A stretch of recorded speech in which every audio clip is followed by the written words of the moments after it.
ఎవరి పిన్నెల్లి? ఏంటి కదా? గత కొన్ని రోజులుగా ఏ ఛానల్ చూసినా Pinnelli arrest, Pinnelli arrest, Pinnelli arrest. ఇంతకీ ఎవరో పిన్నెల్లి?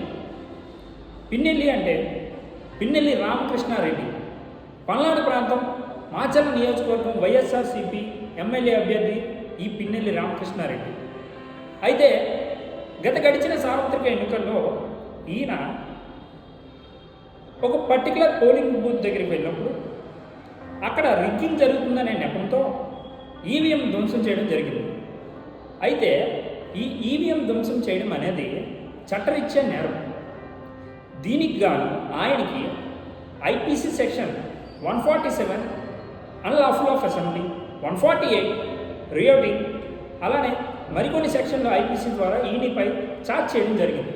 అలానే ఈయనపై ఆర్పీ యాక్ట్ 134 అండ్ 135 కింద కూడా ఈయన అరెస్ట్ చేయడం జరిగింది, రిప్రజెంటేషన్ ఆఫ్ పీపుల్స్ యాక్ట్. అలానే ఈయనకు PDPP act, prevention of damage to the public property కింద కూడా ఈయన్ని అరెస్ట్ చేయడం జరిగింది. అయితే ఈరోజు దీనికోసం ఎందుకు మాట్లాడుకుంటాం? చట్టం ఎవరికి చుట్టం కాదు. నువ్వు ఎమ్మెల్యే అవ్వచ్చు, ఎంపీ అవ్వచ్చు, మినిస్టర్ అవ్వచ్చు, సీఎం అవ్వచ్చు, ఎవడవచ్చు. చట్టం ఎవరికి చుట్టం కాదు.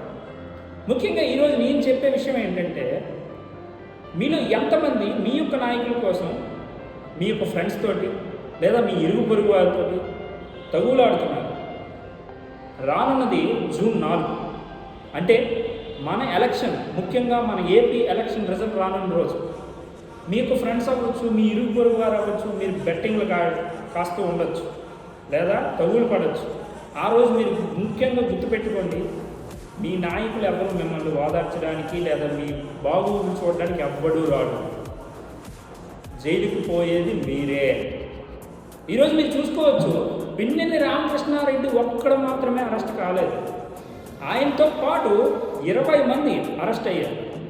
ఆ 20 మంది ఎవరు? ఆయన కింద స్థాయి నాయకుల లేదా జడ్పీటీసీ, ఎంపీటీసీ, ఎంపీపీ వాళ్ళ కాదు, కార్యకర్తలు మాత్రమే.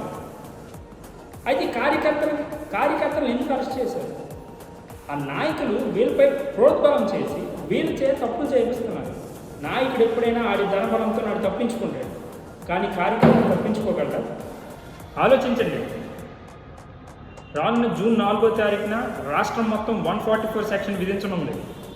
కాబట్టి ఆ రోజు 5గురు మించి మీరు అన్లాఫుల్గా ఎక్కడైనా అసెంబ్లీ అయినా, ఏదైనా తగులు పడినా, ఏదైనా తంటాలు పడినా మిమ్మల్ని అన్యాయంగా అరెస్ట్ చేసే అవకాశం ఉంది.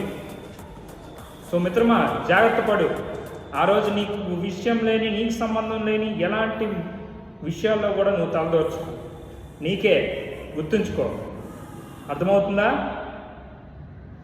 Thank you.